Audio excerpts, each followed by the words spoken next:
At 06:37 am on 18th of March 1944, the patch of black lava rock runway at Nadzab airstrip, New Guinea, shuddered under the roar of a Vault F4U Corsair being revved for takeoff. Crew Chief Sergeant John Red Donovan's gloved hand flicked off the ground power cable. The Pratt & Whitney R2800 double wasp engine snarled into life, its exhaust blowing shrapnel dust across the sheet metal wings. A radio crackled.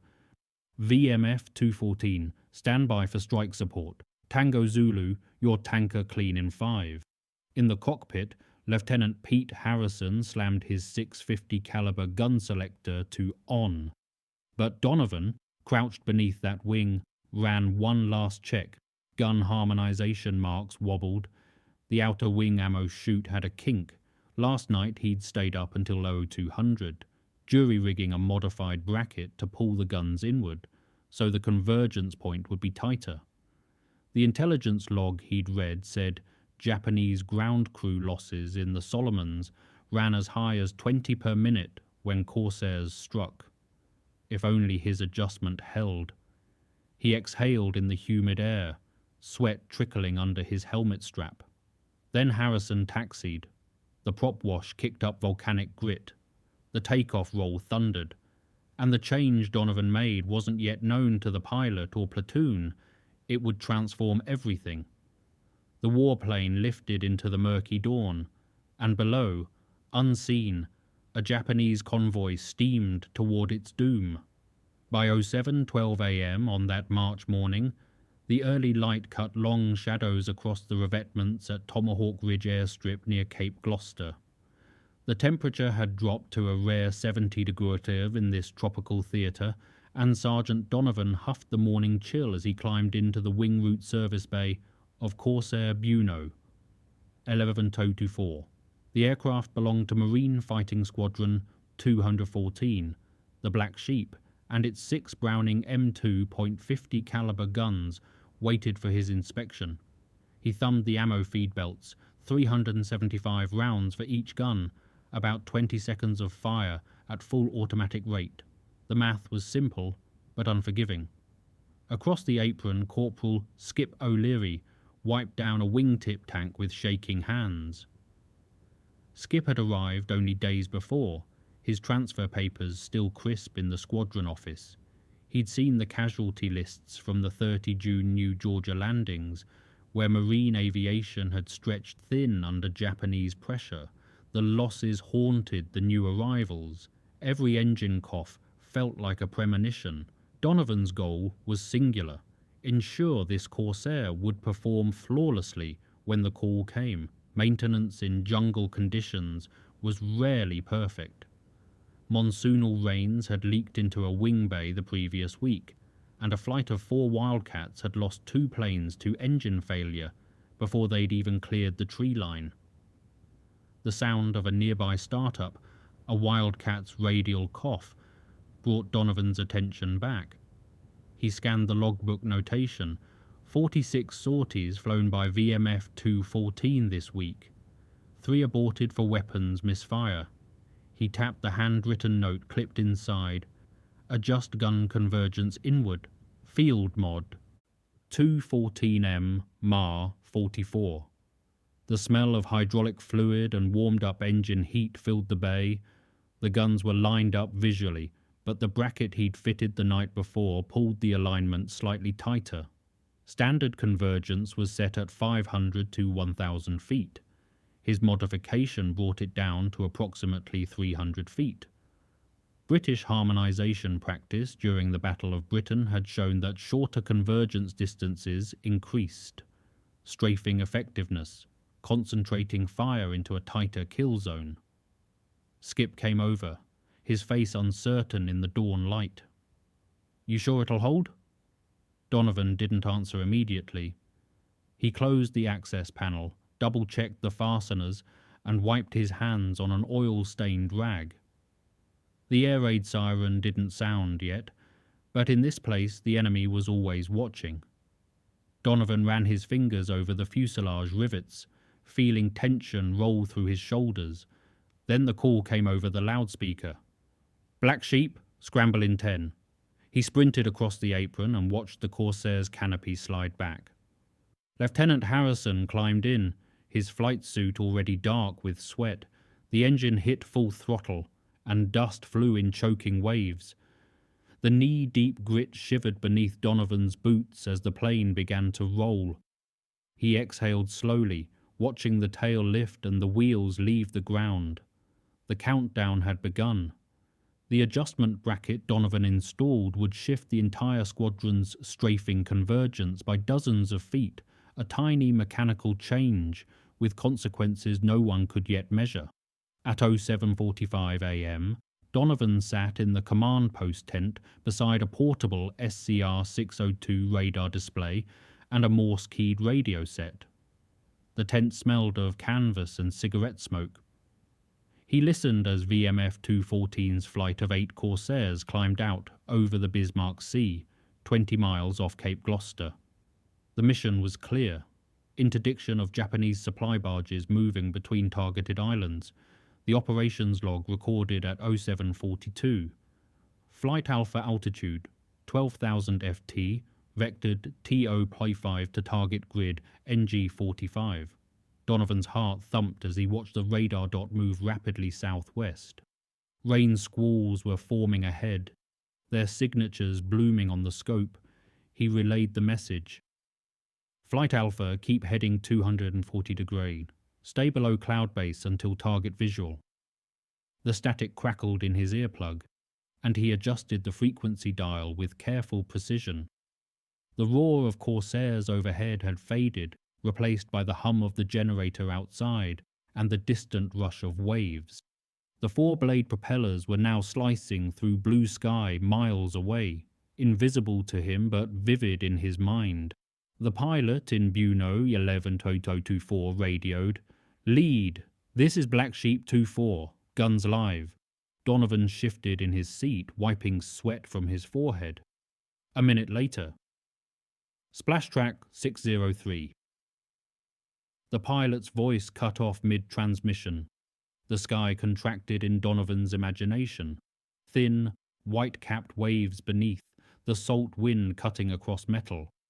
He thought of the bracket under the wing, the weld he'd made by torchlight. Would it perform under combat stress? He refused to think further, focusing instead on the radar sweep and the radio chatter. The display brightened. Target acquired. Engage now. Wingtip tanks would glint in the sunlight. Tracers would soon arc downward. The portside barge would burn if the guns held true. The command post fell silent for a moment, every man listening to the static, waiting for the result. The first engagement was beginning, but neither pilot nor crew chief knew if the gun mod would hold under full-rate fire in combat. At 07:52 a.m., at 10,000 feet and 2,000 yards above the water, Lieutenant Harrison eased the Corsair into a 45-degree dive. His 650s rattled to life and the aircraft trembled under the recoil. The harmonization bracket chafed against the rivets as designed, holding the guns in their modified alignment. Flaming orange tracers arced downward in converging streams. He'd practiced the convergence zone at 300 feet in training runs, and now he closed in on that distance. The barge below, about 150 feet long and thick with soldiers and supplies, fanned smoke as alarms sounded. The guns barked at over 750 rounds per minute each. Combined, the 6 guns theoretically delivered 4,500 rounds per minute. In practice, pilots fired shorter bursts, but the volume remained massive. Below, Japanese sailors scrambled for anti-aircraft cover. A burst of fire ripped across the deck, steel plating splintering under the concentrated impact. Harrison pulled up hard, G-force pressing him deep into his harness. Metal sang in the wings as the airframe absorbed the stress. He keyed his radio. Barge ablaze, commencing pullout. Back at the tent, Donovan heard the static-laden transmission. Splash 20, 3 minutes to rearm. He tapped the log with his pencil. Hit barge, Preliminary assessment. Fire took hold. A bead of sweat slid down his temple. He exhaled slowly, feeling the tension in his chest ease slightly. The bracket had held, but the mission was far from done. Intelligence reports showed multiple barges in a convoy doubling back toward Cavien, with anti-aircraft flak waiting at every anchorage. Donovan realized the gamble had just increased. A single hit proved the mod bracket worked under fire, but the cost of failure ahead was high. By 08:15 a.m., the squadron returned to Tomahawk Ridge. Corsairs roared in low, wheels thudding on the runway, beer can dust exploding off the landing gear in volcanic clouds. Donovan leapt into the wing bay of Buno 11224 before the propeller had fully stopped. Ammunition boxes lay opened beside the plane, 375 rounds per gun, expended. He noted 2 empty outer chute links. The bracket's weld seam glowed slightly in the morning heat, but it remained intact. He stroked the panel, relief flooding through him. But then Colonel Smokey Henderson's voice crackled from HQ over the field telephone. S3 log shows next sortie in 16 minutes. 2 sorties back to back. Maintenance window 8 mins, overstretched. The printed order followed. VMF 214 to escort the upcoming St. Matthias Atoll invasion convoy.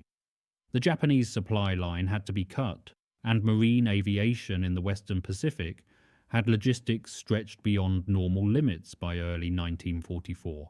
Records showed maintenance crews working 18-hour shifts, sleeping in shifts beneath the wings they serviced. Donovan grabbed Skip's shoulder. "Let's get the guns cleaned and the belts checked. No surprises." On the wing route he found a shell case bracket mount had loosened slightly, probably from sustained vibration. He retorqued the bolts, muttering curses at the volcanic grit and relentless heat. The gun bay air smelled of burnt powder and engine oil, a scent that clung to his uniform. He closed the panel and ran a final alignment check with his mirror. The stopwatch in his mind ticked down. 8 minutes. He ran to the ammo truck and lifted belt cases, each one heavy with brass and lead. The hangar floor throbbed with aircraft taxiing and jeeps buzzing between revetments. He could hear the faint whine of an engine in the distance. His imagination supplied a zero, though none were expected in this sector. Time compressed. The pilot already sat, strapped in, helmet on, canopy sliding forward. Donovan exhaled and gave the thumbs-up signal. Another mission loomed, and maintenance fatigue threatened the reliability of every modification. The next mission carried more weight than the first. At 08:28 a.m., at 8,000 feet above a shallow coral atoll lagoon, the Black Sheep flight peeled off cloud cover. Below them, 3 Japanese barges slipped northbound toward Cavien, their wakes white against turquoise water. The pilot's radio crackled. "Visual contact. Black Sheep 1, lead commencing run." Harrison's Corsair banked steeply, jettisoning drop tanks and switching guns to live status. Donovan's mental tracking followed the guns. The 650s lit up, tracers streaking downward in tight convergence. Dust clouds erupted on the water where rounds impacted near misses.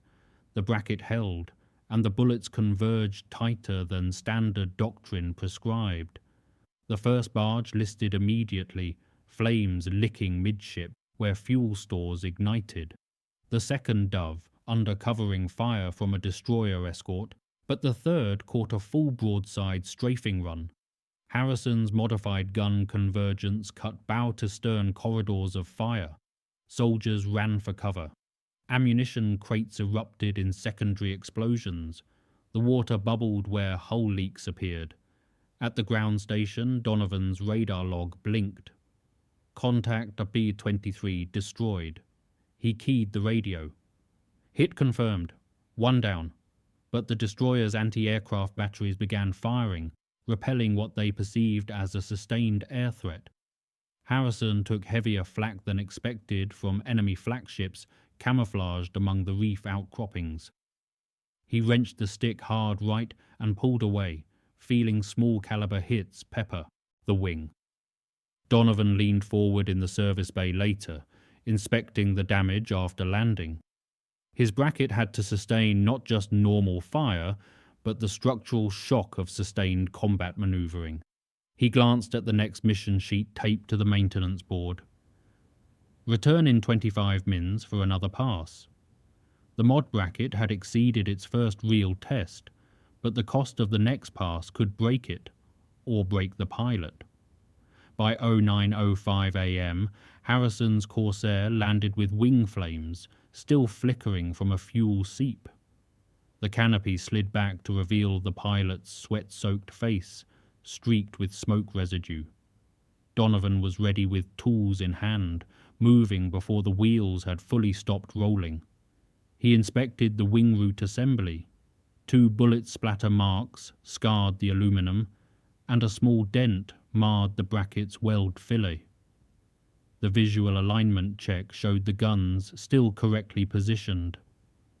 But when he removed the bracket for closer inspection, holding it up to the morning light, he saw a minute crack starting at the stress point. He replaced it immediately with a new welded unit salvaged from the depot, a bracket improvised in the jungle maintenance shop by corporal fabricators working from his original design. The service log entry read, "Bracket mod 214M replaced due to hair crack 9:10 a.m. Skip watched with wide eyes as Donovan torqued the new unit into place. "That was close," Skip said quietly. Donovan nodded without speaking. He tapped the fresh bracket and thought, 1 weld failure in combat and 6 guns misalign. Divergence, wasted ammunition, or worse, the enemy intact and firing back. The pilot climbed back into the cockpit. The engine roared to life and the propeller became a blur.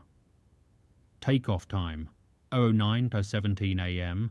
Dust kicked up in choking waves. Donovan exhaled what felt like a prayer, though he wasn't a religious man. The bracket was now field replaced, improved from the first iteration, but if it failed again, mid-mission, their tactical advantage would turn to catastrophic vulnerability. At 09:40 a.m., at 12,000 feet over the Bismarck Sea, the navigator's voice came through. "Convoy ahead, 3 destroyers and 12-foot LCM landing craft moving east toward Cape Duke." The mission parameters changed instantly. What had been planned as single barge strikes became a larger convoy interception. The log notation read, "Tasking revised, T+30, strike group VMF 214, VMF 322. The expanded mission meant deeper penetration into hostile airspace, flight time extending to 40 minutes, fuel margins tightening to critical thresholds." Harrison banked sharply, the Corsair's wings vibrating under the load. The bracket in the wing bay below had to endure this: extended mission duration, sustained gunfire, higher air speeds, cumulative stress on every weld and bolt.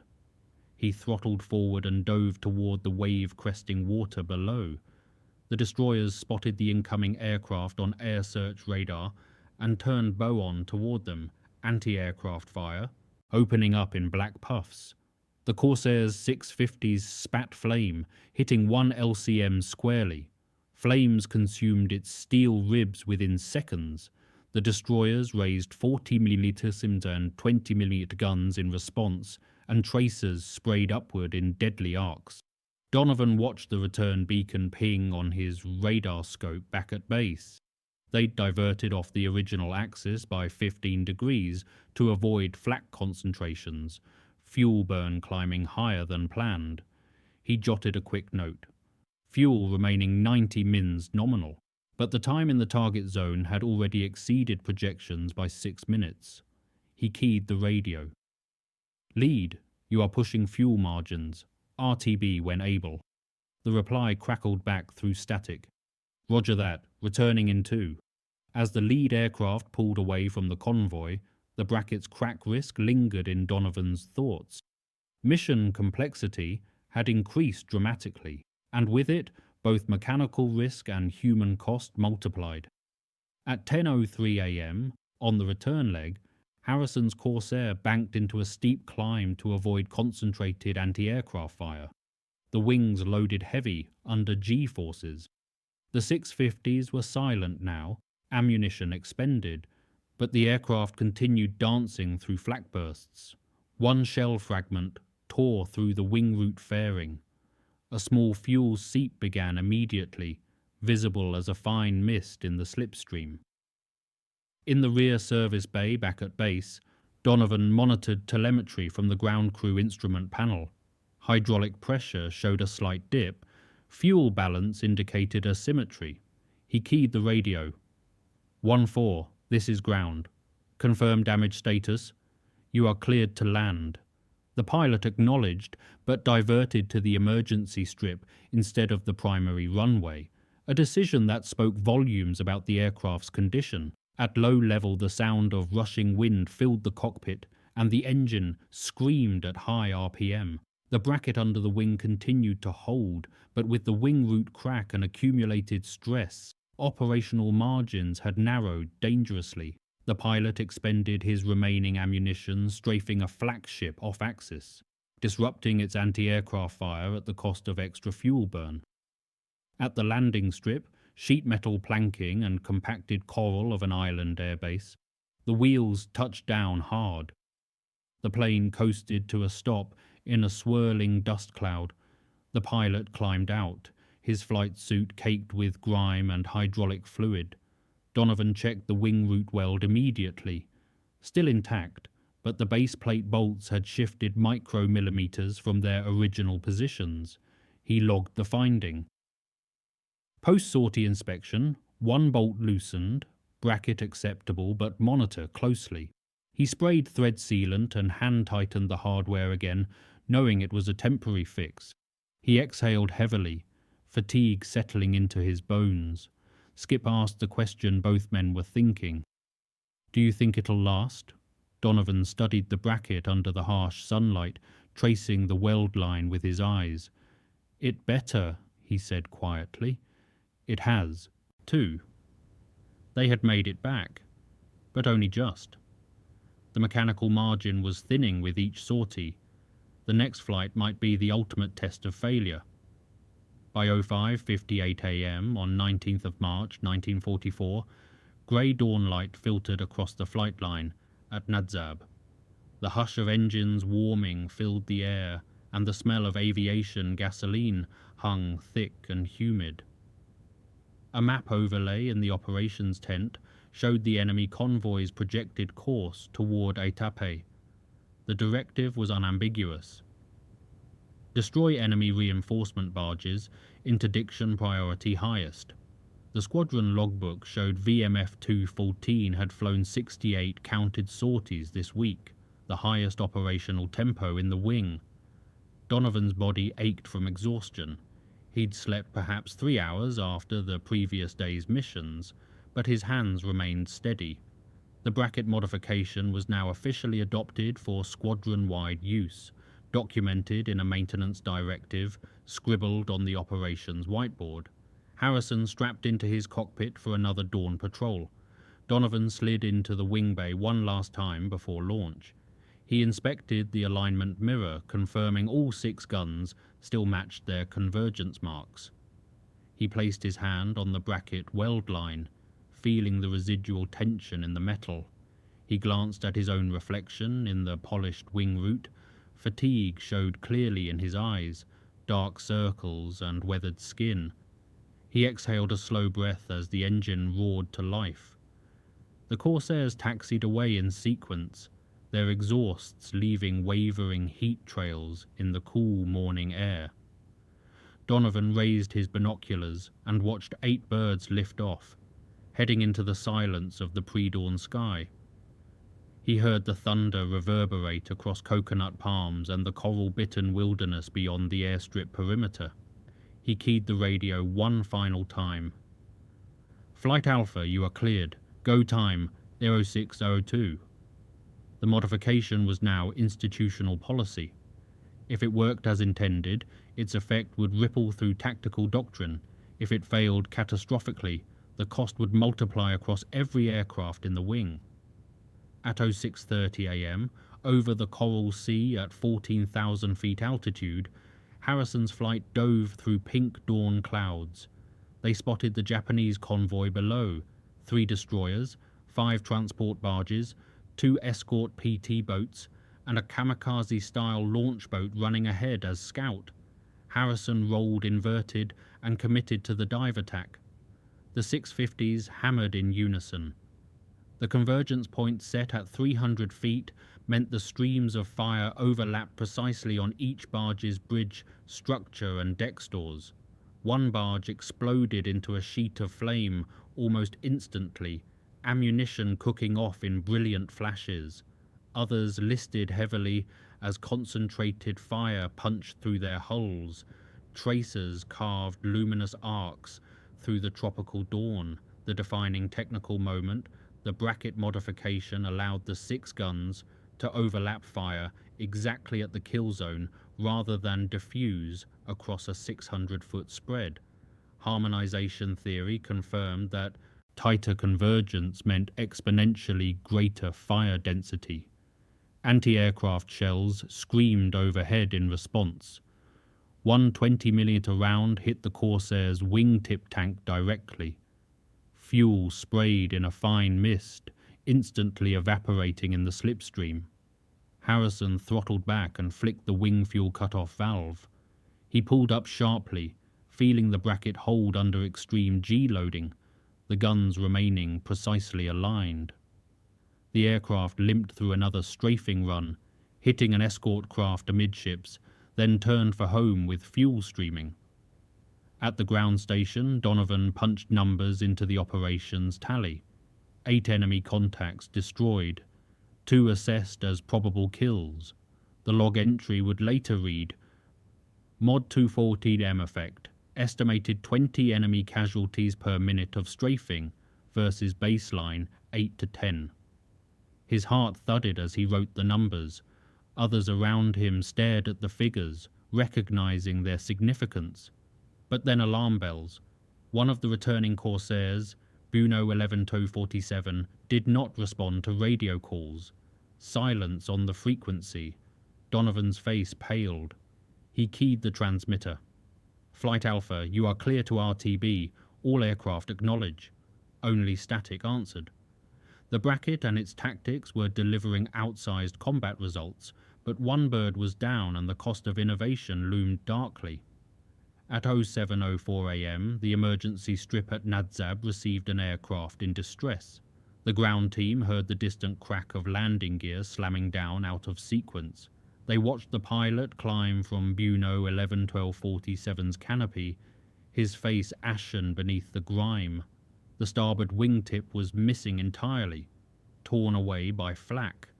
A fuel plume still trailed faintly from the damaged wing. Donovan and Skip ran to the aircraft and examined the wreckage immediately. The bracket under that wing had failed completely mid-combat run. The weld had cracked through its entire cross-section, bolts had sheared under stress, and the wing root weld had fragmented. With the guns suddenly diverging from their convergence zone, the pilot had lost effective fire concentration, and the aircraft had been hit by flak, while its defensive systems were compromised. Donovan's breath caught as he examined the failed bracket, still hot to the touch. He had built one of those brackets himself, welding it by torchlight in the maintenance tent. Guilt stung like physical pain. The maintenance accident report would later read, Accident cause, bracket failure. Modifying part failed under extreme aerodynamic and thermal stress. Pilot struck by enemy flak, while weapons systems degraded. Colonel Henderson called Donovan to the operations tent within the hour. Strike effectiveness has improved dramatically across the board, Sergeant, but we've breached the safety threshold. You're in charge of the standby mod investigation and redesign. Donovan nodded, the words hollow in his ears. He stepped outside into the cool jungle breeze, smelling the burned coconut husks from runway clearing crews. He walked to the edge of the tree line, away from the sounds of engines and voices.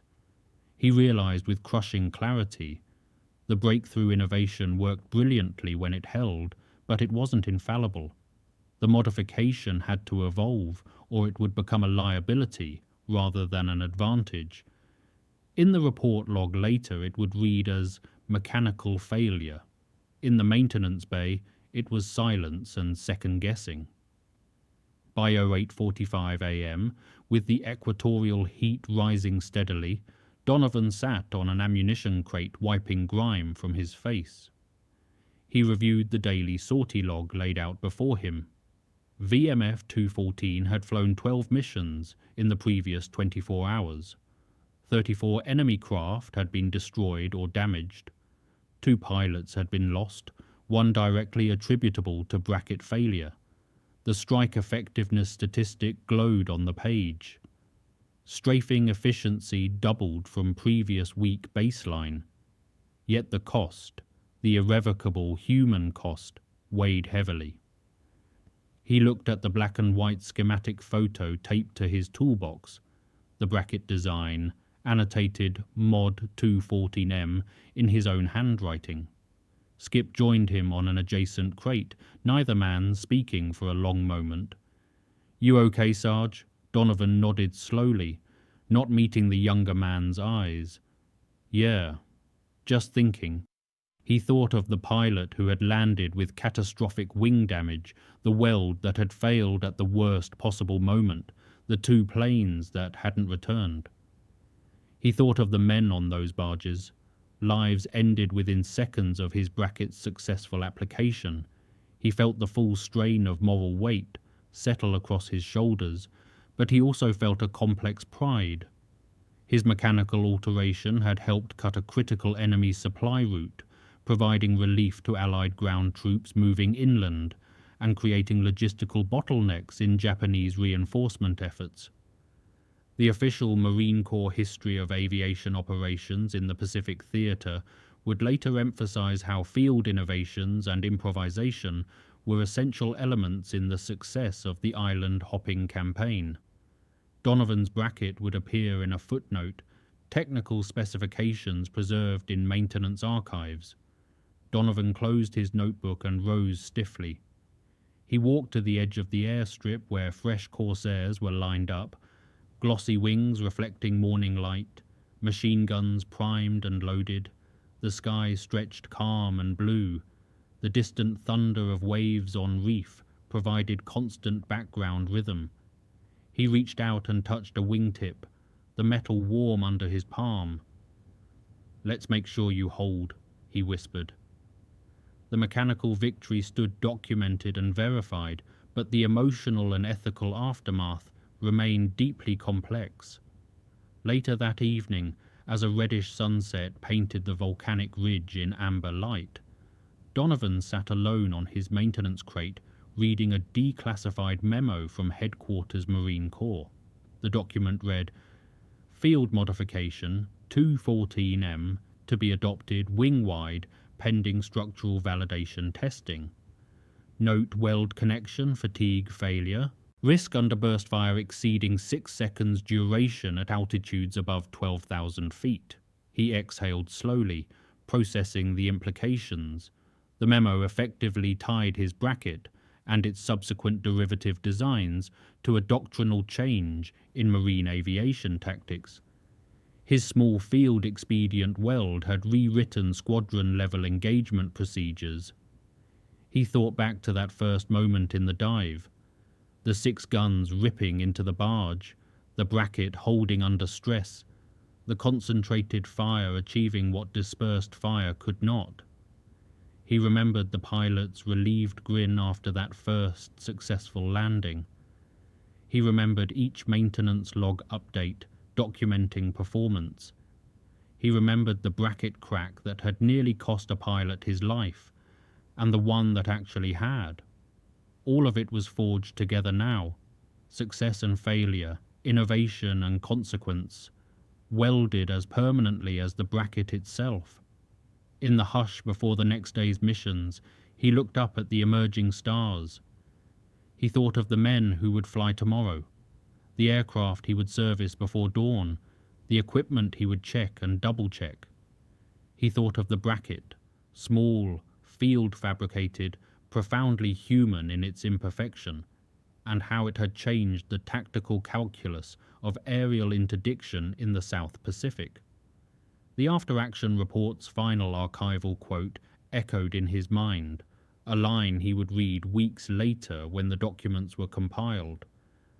The tighter convergence of our 6-gun Corsairs permitted a strike density hitherto unattainable, and contributed materially to the interdiction of Japanese reinforcement barges in the Bismarck Sea during March 1944. He closed the maintenance log, stood slowly and walked toward the shelter half-tent. His tool bag hung heavy in his hand, ready for the next dawn. Above, the first stars emerged against deepening blue. In the archive it would be recorded as modification 214M. In the hangar, it was one sergeant's attempt to tip the balance, one weld at a time,